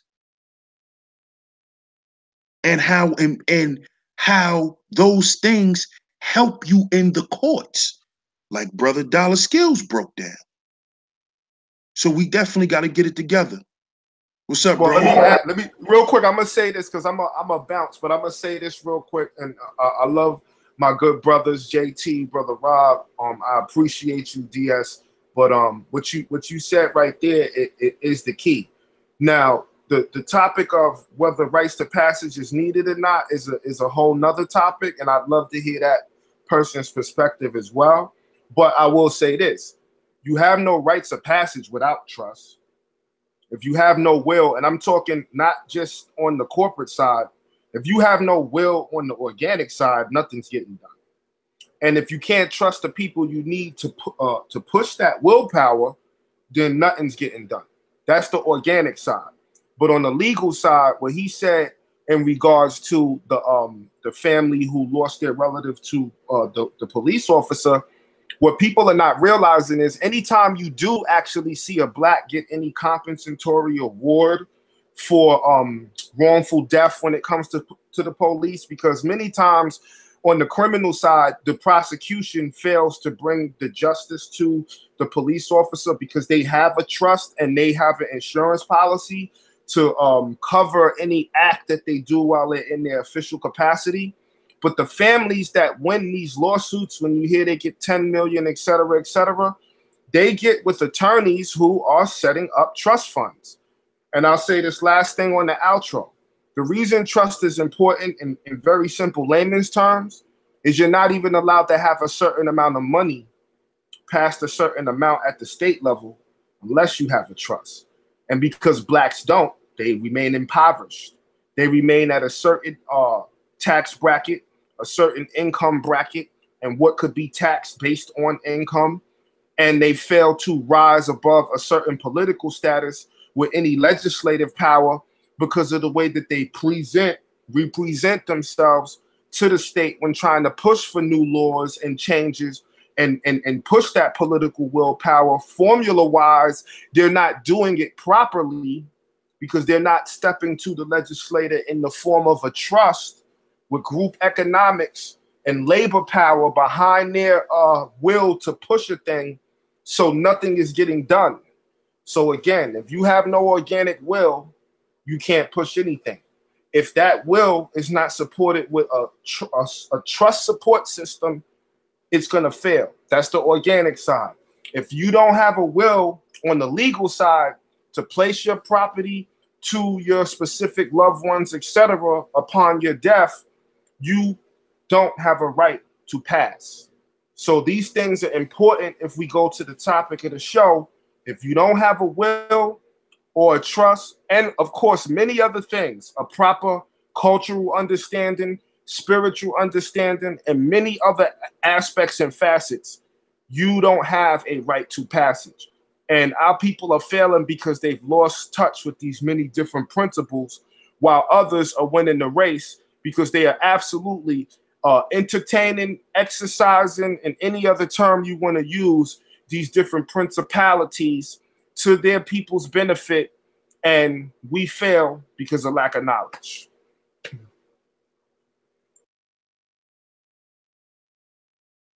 And I want to say peace. Salute to everybody in the chat. Much love, DS. I will definitely come on many other shows with you, my brother. Love you, brother Rob. You know, keep pushing and let's just build it up. JT, you know it's love. Salute to y'all, man. I appreciate it, brother. I appreciate it, man. You always welcome here on Sheep Stay Sleep TV, bro. I appreciate it. Yes, sir. And so I wanted to weigh in. I was looking for that affirmation that I was telling you about, but I just couldn't find it. So no doubt eventually I'm gonna find it and I'm gonna share with the family. I feel like it's powerful. But anyway, speaking on rites of passage, to young black men, I would just tell them in a ceremony, if we was imagining a ceremony form, you know what I'm saying? It's a young black kid growing up in an urban area somewhere, you know, brother, I tell him, brother, had the courage to dream bigger than your circumstances. That would be the number one thing. It's it's so funny how when you start investing uh, uh, pride in a kid, when you start investing interest in them, asking them all kind of questions about where he been and where he trying to go and what he trying to do. And man, you know what I'm saying? What's up with you and your girl? What's up with you and your boyfriend? Y'all things work.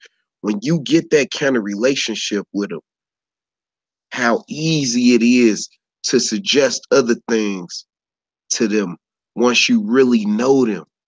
You see what I'm saying? Now, me, I'm only one person, but I can tell you right now, bro, that I do it just like this. Not phony. This really me, Joe. You know what I'm saying? People know me. People that know me, if they heard me talking, they'd just laugh and be like, "Yeah, that's that nigga." I talk like this all day, every day, Joe. You know what I mean?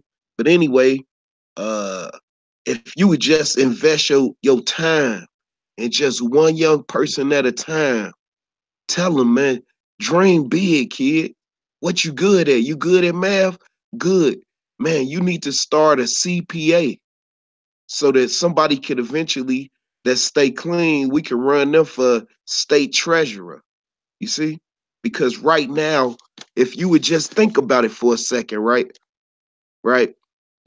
I man, enemy, you know what I'm saying, politically, socially, economically, you know what I'm saying, media wise, you know, in the justice system, all the systems that Nelly Fuller talk about, right? Uh uh uh uh they weak right now. Really, really weak. You know what I'm saying? And with all these midterm elections coming up right now, your vote really do count right now. You know what I'm saying? It really do. You know what I'm saying? And the people that's going to office, you could basically use your vote as leverage to direct some real deal resources into the community, right? But guess what? Here go the problem. This the problem. Nobody thinking big enough to start putting the solutions together to have our kids putting solar cars together, to have your whole house running off of solar panels. Nobody thinking that big. Nobody thinking big enough to say, hey, y'all on the west coast of Africa, y'all produce the best coffee in the world. Hey, why don't we start an international coffee company? Oh, you see what I mean? You see what I mean? Nobody's thinking that big. That's the problem. We got to think bigger than our circumstances to overcome them. We got to get in front of at least one curve, fam. We see it coming. You know what I'm saying? Eventually, it's not going to be any currency. So it's any paper currency. So it's only wise of us to start a credit union so that we'll be able to transact our own money with us and us alone. You know what I mean? Like we know the failure really coming because these shareholders and these people that's in high offices in this credit union that we got nationwide and shit, it's competing with Chase because this where black folks put their money. You know what I'm saying? Anyway, that's just a dream, right? But anyway, if you was just to take, you know, Puffy, Jay-Z, and 50 money together, you know what I'm saying? That's close to about 3 billion. It only costs 250 million to start a credit union. Anyway, you know what I'm saying? Here goes some facts, right? Because people be, you know what I'm saying, oh man, with this preaching and shit. Here goes some numbers for you, right? White males, they make up 31% of the population. Out of that 31%, white males make up 17% of all high school graduates. If you uh affixing the numbers for age and graduates, you see what I mean? Right. So Then you break it down to Fortune 500 companies. White males are the CEOs of 97% of Fortune 500 companies operating in the world right now. Right now. So there is something that those young men are getting, you know what I'm saying? Because the numbers don't lie. That's not Brother Rob trying to put us down or pump them up. Those are the numbers, people. You can Google search it, look in Fortune 500, whatever the fuck you can do the research if you like. You know what I mean? I'm just telling you, and I'm stating it as a fact tonight, right? Those young men are getting something at a very young age that somehow orientates them to be the runners of all things: media, technology, the judicial system, whatever you want to say, sports franchises. There is something that's orientating those young men to ownership and domination. So I would simply suggest, because as for me and my house, as you know, they say in the Baptist church, you know what I mean? As for me and my house, I have two young men at home, you know what I'm saying? And I know I'm saying this somewhat sarcastically, but I mean this from the bottom of my heart, right? I'm not sending my sons to college to get a job. They gonna come home and create jobs. That's what they gonna do, fam. You know what I mean? We starting a legacy of our own. And I trust that what I've taught them and what I stand for is going to stand when I'm gone. You know what I'm saying? That's what's going to live when we gone. Our words. In the African tradition, we don't really die. You know what I'm saying? We simply transform. You know what I'm saying? That's what I hold on to. Like I say, I take the good out of everything and I leave behind what I feel like don't benefit me. But in a terms of a rites of passage dealing with the topic tonight, I would simply say that we teach our young people self-respect and have the courage to stand up no matter what nobody else saying, no matter what nobody else doing. You stand. That's what you do for what's right, not because somebody gonna make a statue or something like that. You just do it because it's right.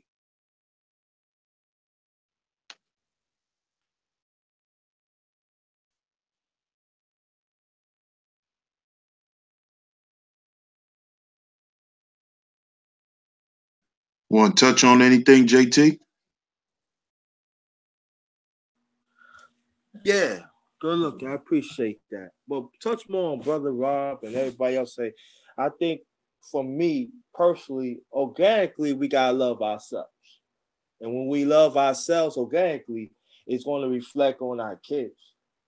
And we gotta trust ourselves wherever what we done that is foul in the past and transform ourselves. Then that's when the process of trust comes in organically. I think that really stands for me because like we all have flaws, but I always was the one like about accountability. And we have to understand that organically we gotta be more personally responsible. We have to invest in ourselves. See, it doesn't make no sense that I'm sick, but I'm telling y'all to take care of yourself, but I'm sick. That don't make no sense. So organically, we have to invest in ourselves. And then when we invest in ourselves, and then we will have the foundation to trust of each other. But we gotta trust of ourselves to say that, okay, what I'm doing is not right. And it goes for me that look at the families, the DuPonts, like you said, the Rothschilds, the DuPonts, the Hughes and stuff like that. Now, despite some of them had passed policies that is definitely didn't work for our favor, but they rely on themselves and it spread out to the family. And also, fam, we have to understand about paperwork. We got to stop listening to other people who do not bring paperwork that is not helping our community. Bringing documents to impact our community. Because follow each other analogies that, especially we don't see no paperwork or we don't see no finance, don't see no economics goes with it. We still going backwards. If you're all about that work, let's do it. Let's stop following analogies that is not profitable for us as a people. Let me say it again. Let's stop following analogies that is not profitable for our community, for our families, our community, and our nation. Thanks again. Appreciate that.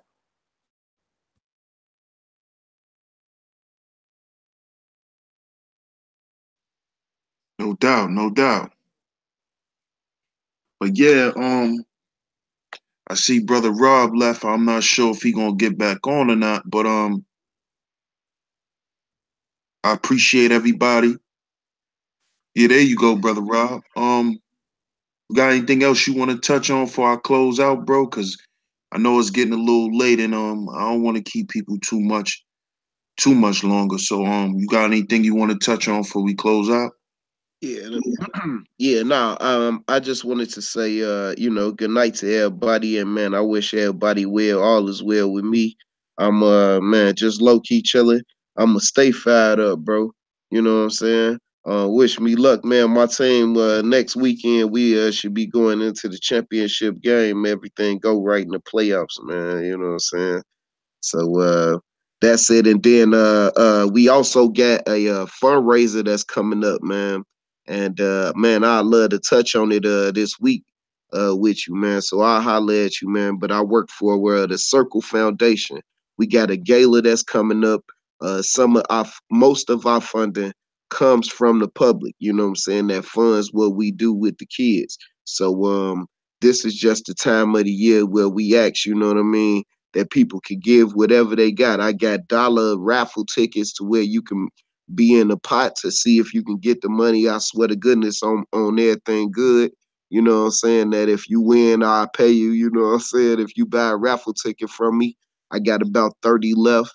And you can always make independent donations to the Circle Foundation. You know what I'm saying? That's circlefoundation.org.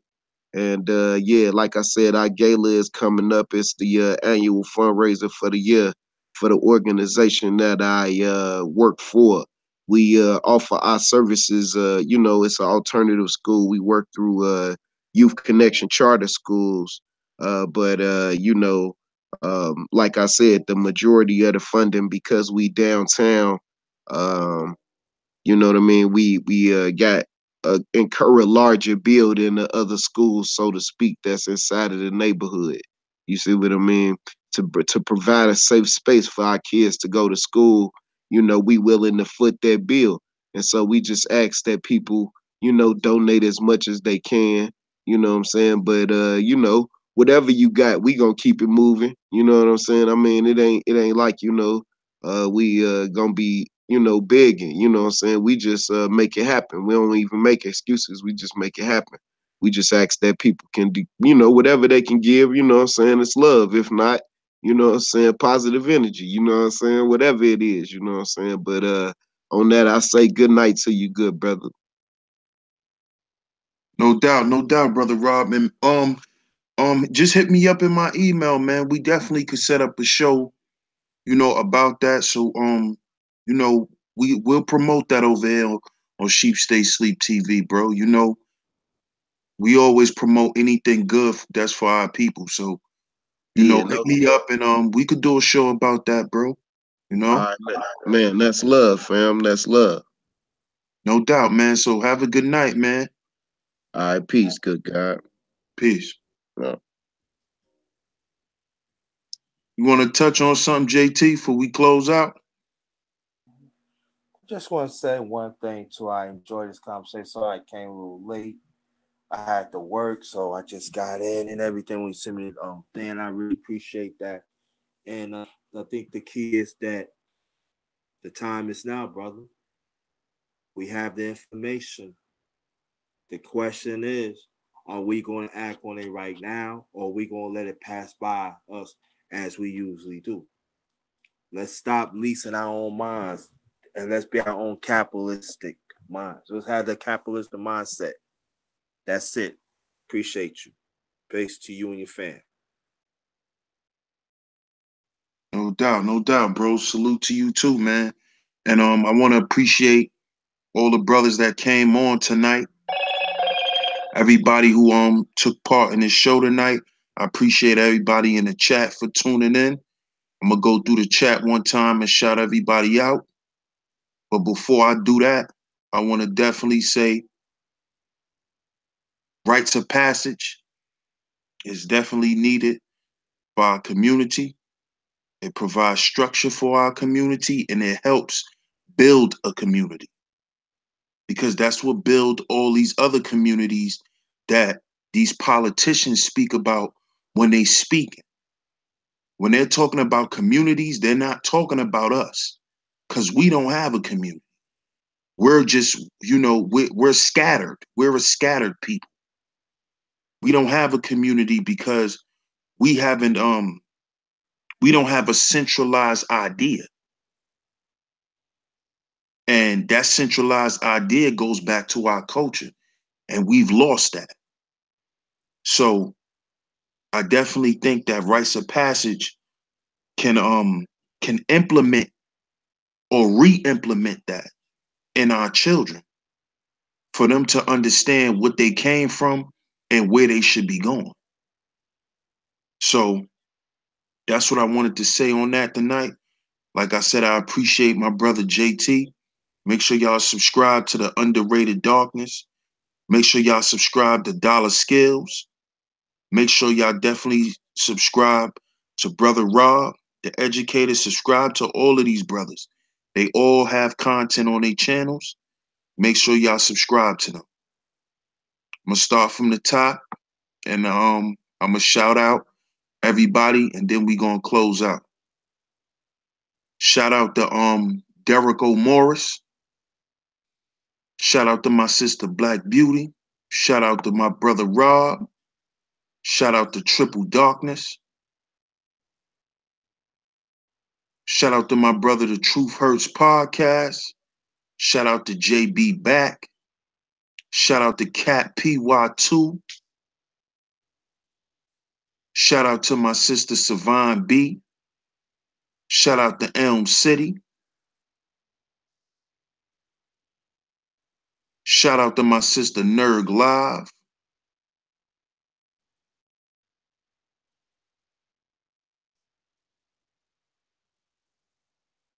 Shout out to Living Soul Journey.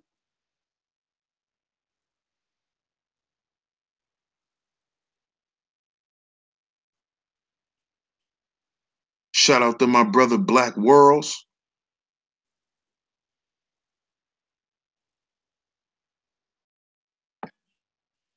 We don't shout out trolls.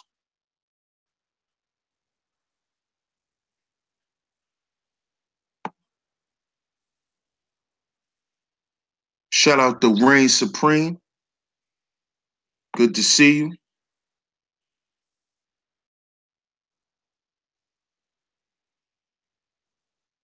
Shout out to No Sleep Enterprise, my brother Uncle Shug.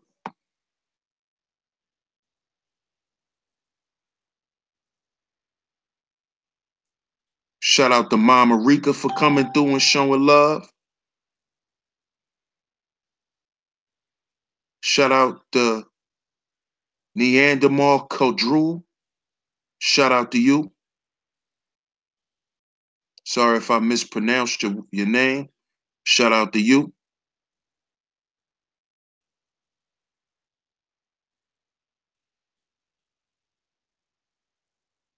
Yeah, that's about everybody. Shout out to everybody for tuning in tonight. I will be back tomorrow with another show here on Sheep Stay Sleep TV. Make sure y'all like, share, and if you haven't yet, please subscribe. And if you would like to donate, you can click that link right there, Streamlabs link. That's where you can donate, family. I appreciate everybody for tuning in. Y'all have a good night.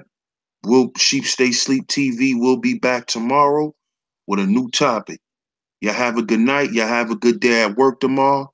Stay safe. Peace and love. We out.